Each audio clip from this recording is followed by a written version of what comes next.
Assalamualaikum warahmatullahi wabarakatuh. Halo sahabat sejuta kisah, mudah-mudahan Anda selalu setia bersama kami, channel yang setiap hari selalu menyuguhkan cerita-cerita misteri yang menarik. Dan kesempatan kali ini kami sudah menyiapkan sebuah kisah nyata misteri yang berjudul Kisah Mistis bersama Ratu Ayu Kencana Wungu.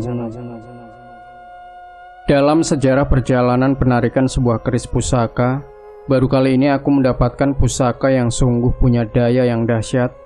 Hingga datangnya pun disertai hujan dan angin kencang.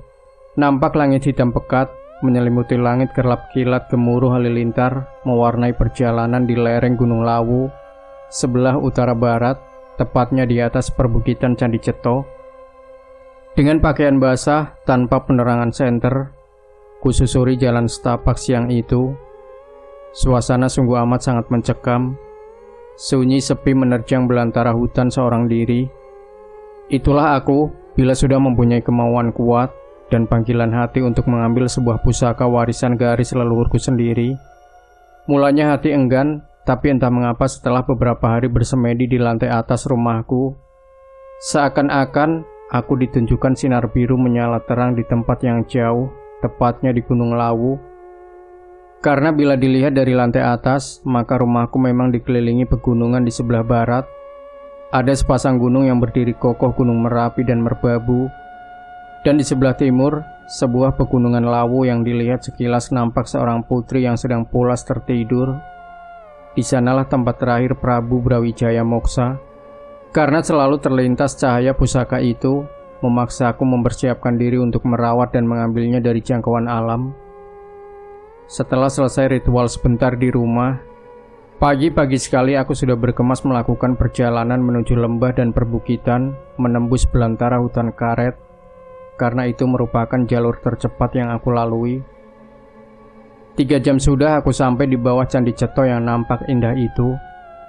Dalam belayan kabut putih yang indah, seperti datang ke kayangan tempat para putri raja beristirahat, menikmati suasana alam.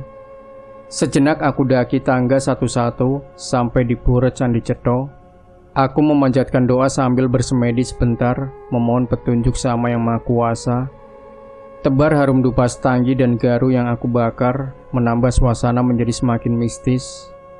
Kabut yang mulanya tipis tiba-tiba menjadi tebal pekat, dingin menutup jarak pandangku. Dingin menyergap. Tiba-tiba nampaklah seorang putri cantik berpakaian ungu nila yang bercahaya datang menghampiriku. Bau bunga melati semerbak bercampur wangi cendana. Setelah aku mengaturkan sembah penghormatan, aku bangun, dan entah mengapa aku bisa berbicara bahasa Jawa halus.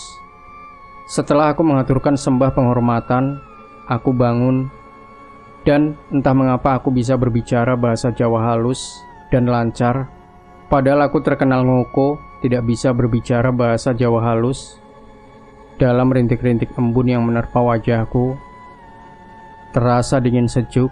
Sang putri berbicara sejenak menceritakan bahwa sudah saatnya sang pusaka yang dijaganya bertemu kembali pada garis keturunannya yang syah. Setelah beberapa masa silam, pusaka itu pernah dipegang oleh leluhurku, juga setelah beliau tiada. Dan pusaka itu berjodoh dengan garis keturunannya yang telah memiliki dasar ilmu kebatinan tertentu. Maka pusaka itu kembali ke tempat asalnya, di mana tempat itu pernah digunakan sang empunya bertapa. Karena kesetiaan kodam pusaka, maka ia kembali bersemayam di sebuah bekas lingga di bawah pohon Brahmansta atau pohon beringin raksasa, di mana di bawahnya mengalir sebuah sendang bermata air jernih. Disitulah keris pusaka leluhurmu berada. Itulah sedikit penjelasan sosok putri yang cantik itu. Yang kelak aku tahu dialah ratunya Kencana Wungu. Dan Eyang Raden Buntara adalah eyang leluhurku, juga yang ditarik garis ke bawah. Ada nama Eyang Sambernyowo atau Mangkunagara I, yang ternyata itu leluhurku juga. Karena aku baru tahu itu dari cerita kanjeng ibu kandungku yang menceritakan bahwa nenek buyutnya adalah Raden Nganten Putri keturunan langsung Sambernyowo. Sampai ke Trah Wiroprojo dan Eyang Royo Diwiryo, sampai ke kakekku dan menurun ke ibu. Lalu lahirlah yang semenjak kecil bandel, suka menyepi dan menyendiri. sampai aku belajar secara sembunyi-sembunyi ilmu kebatinan pada almarhum kakekku. Kembali ke cerita awal, setelah sang putri cantik itu mengusap kepala dan membelai wajahku, nampak ia tersenyum. Katanya aku adalah cucunya juga. Katanya lagi aku mirip sama kakek buyutnya Dewi Ayu Kencana Wungu, yang namanya sama yang aku pakai sekarang. Hanya saja aku lebih kecil dibandingkan tubuh kakeknya di masa lalu, yang menjadi senopati Mangalayuda di zaman Singosari, jauh sebelum Majapahit lahir. Entah benar dan tidaknya itu hanya cerita saja. Setelah itu sang putri menghilang, kemudian ada sepasang burung jalak putih di depanku, seakan-akan jinak yang melompat-lompat. Aku ikuti jalan setapak di mana dilalui burung itu. Setelah keluar dari Candi Cetho, langit nampak hitam, tiba-tiba hujan deras. Berhubung banyak pohon pinus besar, aku seperti terlindungi dari hujan langsung, meskipun pakaianku basah. Masih saja aku ikuti jejak burung jalak yang seakan menjadi petunjuk jalanku. Kilat halilintar menyambar bergemuruh.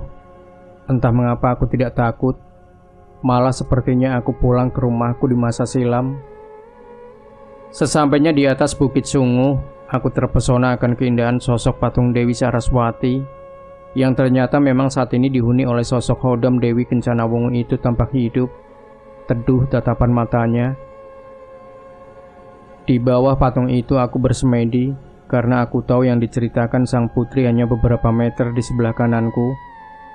Dalam gerimis lembut, setelah hujan hampir berhenti, tiba-tiba dari puncak gunung meluncur cahaya terang merah membara, seperti bola api besi yang menganga.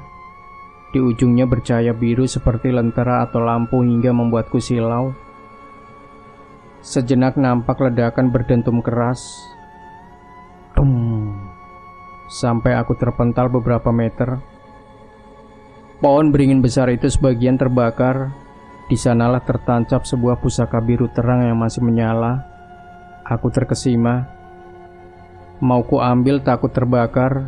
Lalu ada suara sang putri tadi bilang, "Ambillah Dimas apa yang sudah menjadi jodohmu." Lalu pusaka itu aku ambil. Ternyata hanya wujud keris berdapur lurus yang nampak wingit sekali. Setelah mengaturkan sembah, saya turun dari gunung dan pulang. Bagi teman-teman yang pernah ke Candi Cetho, di atas candi itu ada patung Dewi Saraswati. Di sanalah keris pusaka itu aku dapatkan.